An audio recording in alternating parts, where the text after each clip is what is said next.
శ్రీ గురుభ్యో నమ శ్రీ మహాగణాధిపతయ నమ శ్రీ మహాసరస్వత్యై నమ హరి ఓం శ్రీమాత్రే నమ. ప్రేక్షకులందరికీ కూడా ఈ యొక్క షష్టగ్రహ కూటమి మనకు గ్రహాల యొక్క కలయిక అనేది చాలా ప్రాముఖ్యమైంది. ఎందుకంటే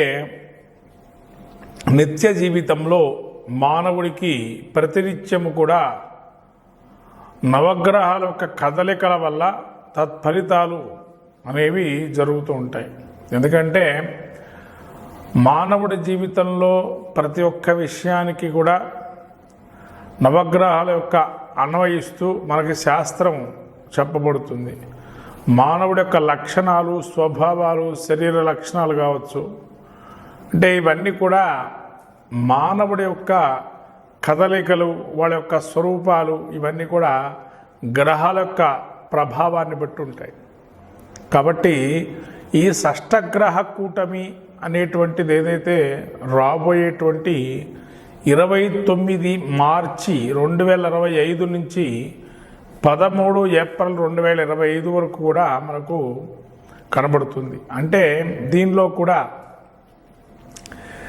చంద్రుడు కేవలము 2 రోజుల పాటు మరకే ఈ యొక్క షష్టగ్రహ కూటమిలో అంతర్భాగంగా ఉండి తదుపరి పంచగ్రహ కూటమిగా ఆ యొక్క మీనరాశిలో గ్రహాలన్నీ ఏవైతే ఉన్నాయో ఆ గ్రహాలన్నీ కూడా సంచారం జరుగుతుంది. ముఖ్యంగా మరొక ఈ విశ్వవసునామ సంవత్సరానికి ప్రత్యేకంగా పంచగ్రహ కూటమితో ఉగాది అనేది కూడా మనకు వచ్చింది. అంటే ఇక్కడ మనం ఉగాదికి ప్రాముఖ్యం కన్నా పంచగ్రహ కూటమి యొక్క షష్టగ్రహ కూటమి యొక్క ప్రాముఖ్యాన్ని చెప్పుకోవటం మంచిది. ముఖ్యంగా షష్టగ్రహ కూటమి ఈ యొక్క గ్రహస్థితి చూసినట్టయితే ముఖ్యంగా మనకు ఆ సమయంలో ఏదైతే 29వ తారీఖు నుంచి మార్చి 13వ తారీఖు ఒక గ్రహస్థితి ఏదైతే పంచగ్రహ కూటమి షష్టగ్రహ కూటమి అనుకుంటున్నామో ఆ గ్రహ కూటమి చూసినట్టయితే మీనరాశిలో మనకు రవి, శని, బుధుడు, శుక్రుడు, రాహువు, చంద్రుడు ఈ యొక్క గ్రహాలన్నీ కూడా మీనరాశిలో సంచరిస్తున్నాయి ఆ సమయంలో. అట్లాగే చంద్రుడు మాత్రము 29 నుంచి 1వ తారీఖు అంటే ఆ యొక్క అశ్విని నక్షత్రానికి ప్రవేశిస్తున్నాడు. కాబట్టి పంచగ్రహ కూటమిగా అప్పటి నుంచి మనకు గోచరిస్తుంది. అంటే ముఖ్యంగా చెప్పబడుతుంది ఏంటంటే కొన్ని రాసుల వారికి శుభయోగంగా, కొన్ని రాసులకి మిశ్రమ ఫలితాలుగా, కొన్ని రాసులకి అశుభయోగంగా చెప్పబడుతుంది.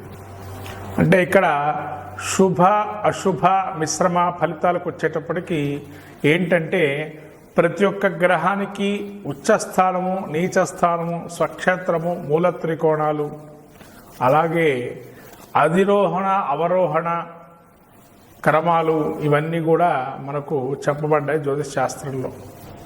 అట్లాగనే హస్తంగత్వము అనేది కూడా మనకు ఒక గ్రహం వక్రీకరించడం, హస్తంగత్వం ఇవన్నీ కూడా మనము చూస్తుంటాం. దానిలో ముఖ్యంగా రాబోయేటువంటి 29వ తారీఖులో ఏదైతే ఉన్నాయో ఆ యొక్క గ్రహాల్లో ముఖ్యంగా వక్రగతిని వీడి శుక్రుడు రుజ్జు మార్గంలో ప్రవేశిస్తున్నాడు అనేది మనకు ఒకటి తెలియజేస్తుంది. 28వ తారీఖు వరకు కూడా శుక్రమౌఢ్యం ఉంది. కాబట్టి శుక్రమౌఢ్యం తర్వాత మనకు శుక్రుడు రుజ్జు మార్గాన్ని ప్రవేశిస్తూ ఉన్నాడు. అట్లాగే రవి మనకు ప్రతి మాసమందు ఒక్కసారి తన యొక్క రాశి సంచారాన్ని మారుతుంటాడు. కాబట్టి రాబోయే ఆ యొక్క మాసంలో మీనరాశిలో సంచారం చేస్తూ రవి ఉన్నాడు. అట్లాగే చంద్రుడు ప్రతి 2.5 రోజులు కూడా తిరుగుతుంటాడు. కాబట్టి అక్కడ 2.5 రోజుల పాటు 2 రోజుల పాటు ఉండి తదుపరి మేషరాశిలో సంచారం చేస్తున్నారు. అట్లాగే ఈ యొక్క బుధుడు కూడా నీచ స్థితిలో మీనరాశిలో సంచారం చేస్తున్నాడు. అట్లాగే శని 29వ తారీఖు నుంచి మీనరాశి సంచారం ప్రవేశిస్తున్నాడు. అంటే జన్మస్థ శని సంచారం జరుగుతుంది. ఇక రాహు మనకు మొదటి నుంచి కూడా రాహు మీనంలోనే ఉన్నాడు. అంటే ఇటువంటి గ్రహ సంచారం చూసినట్టయితే ముఖ్యంగా మీన రాశి వారికి జన్మస్థలంలో ఇన్ని గ్రహాలు కూడుకున్నాయి అనేది చెప్పబడుతుంది. అయితే యోగ అవయోగాలు అనేవి మీకు ఇంతవరకు చెప్పాను. కొన్ని ఉచ్చస్థితిలో నీచస్థితి ఉన్నాయని చెప్పి, ఇక్కడ ఉచ్చస్థితి గతులై ఉన్నటువంటి శుక్రుడు ఇక్కడ ఉన్నాడు, నీచస్థితిలో బుధుడున్నాడు. అట్లాగే మనకు స్వక్షేత్ర గతుడు అంటే ఇక్కడ ఎవరూ లేరు, సమక్షేత్రంలో శని సంచారం చేస్తున్నాడు. అట్లాగే రాహు శత్రుక్షేత్రంలో ఉన్నాడు, రవి మిత్రక్షేత్రంలో ఉన్నాడు, చంద్రుడు కూడా మిత్రక్షేత్రంలో ఉన్నారు. అంటే ఇక్కడ అన్ని గ్రహాల్లో ముఖ్యంగా చెప్పాలంటే 2 గ్రహాలు కొంత వ్యతిరేకమైన ఫలితాలు ఇచ్చే అవకాశం ఎక్కువగా కనబడుతుంది. మిగతా గ్రహాలన్నీ కూడా మంచి ఫలితాలు, శుభ ఫలితాలు ఇస్తున్నాయి. కాబట్టి ద్వాదశ రాశుల వారికి అట్లాగే మనకు దేశ గోచారం అనేది కూడా ముఖ్యంగా చెప్పబడాలి. ఎందుకంటే దేశ గోచారంలో ఎందుకు ఈ విధంగా అంటే, ప్రతి దేశానికి ప్రపంచానికి మనకు గ్రహ గతులను బట్టే యోగ అవయోగాలు అనేవి మన ఎట్లయితే చూసుకుంటున్నాము మానవుడి జీవితంలో, అట్లనే యోగాలు కూడా ఉంటాయి ప్రతి ప్రపంచంలో కానీ దేశ గోచారంలో కానీ. వీటి వల్ల ఈ షష్టగ్రహ కూటమి వల్ల దోష గోచారం ఏంటి అంటే, దేశ గోచారం చూసినట్టయితే ముఖ్యంగా మనకు విశ్వవసునామ సంవత్సరం ఉగాది అనేది ఏదైతే జరుగుతుందో ముఖ్యంగా స్ట్రిక్ట్గా రూల్స్ అనేది పాటించే అవకాశం ఎక్కువగా ఉంటుంది రాజ్యంలో. కొన్ని రాజ్యాల్లో అవకతవకలు ఏర్పడి రాజ్యాధికారాన్ని కోల్పోయే అవకాశం ఉంటుంది కొంతమంది రాజులు కూడా. అట్లాగే ఈ యొక్క ఆర్థిక మాంద్యము, బుద్ధి కుశలతగా ఉండకపోవటం ప్రపంచ జనాల్లో. ఎందుకంటే ఆ బుద్ధి కుశలత లేకపోవటం వల్ల ఆలోచన జ్ఞానం కొంతవరకు మాంద్యం చెందటం వల్ల ఏదైతే దొరుకుతుందో దాని మీదనే ఆలోచనతో వెళ్తుంటారు. కానీ దాని పరిష్కార మార్గాలు ఉంటాయి కానీ వీళ్ళు వెతకరు. అట్లా వెతికినట్లయితే ఖచ్చితంగా ఫలితాలు ఉంటాయి. అట్లాగే రాబోయే తరంలో అంటే రాబోయే యొక్క దేశం గోచారం చూసినట్టయితే శని కూడా మనకు మీన రాశిలో ఉన్నాడు. అంటే ముఖ్యంగా చెప్పాలంటే మన దేశ గోచారం చూసుకుంటే భారతదేశానికి కొంతవరకు మంచి ఫలితాలు సుచితంగా ఉన్నాయి. ఎందుకంటే చాలా వరకు దేశాలు మన యొక్క ఉన్నతిని, మన యొక్క ప్రాబల్యం ఏదైతే ఉందో అది సమస్తమైనటువంటి మిగతా దేశాలు కూడా మన యొక్క భారత్ వైపు చూస్తుంటాయి. ఈ విధంగా మన దేశ గోచారంలో ఆర్థిక మాంద్యం ఉన్నా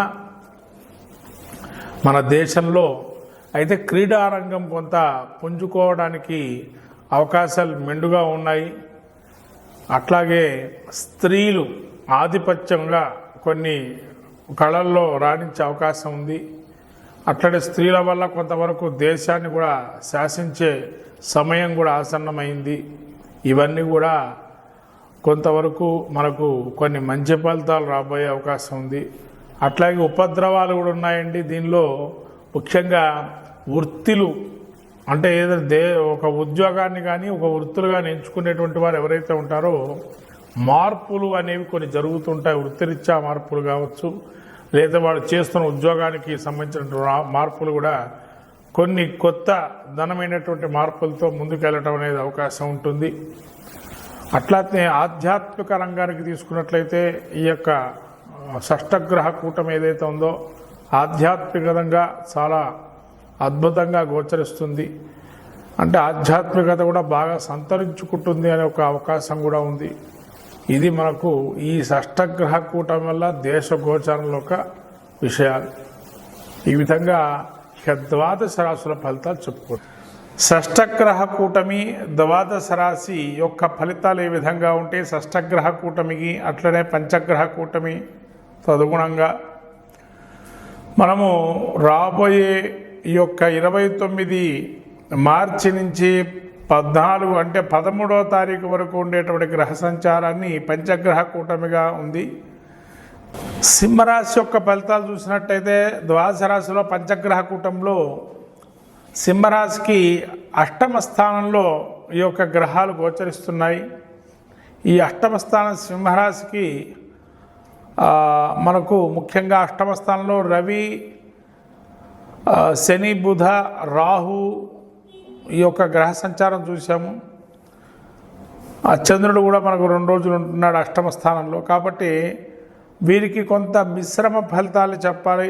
సింహరాశి వారికి అష్టమ స్థానంలో కొద్దిగా ఈ పాపగ్రహాలకి దుస్థానంగా కూడా చెప్పబడింది. మనకు కొన్ని గ్రహాల గోచారరీత్యా మంచి స్థానాలు కూడా చెప్పబడింది అక్కడే. ఓవరాల్గా చెప్పాలంటే బుధుడు వక్రీకరించి ఉండి నీచస్థితిలో ఉండడం వల్ల శుభ ఫలితాలు ఇస్తాడు బుధుడు ఇక్కడ. శుక్రుడు ఉచ్చస్థితిలో అష్టమ స్థానంలో మంచి ఫలితాలు ఇస్తున్నాడు. శని అట్లాగే రవి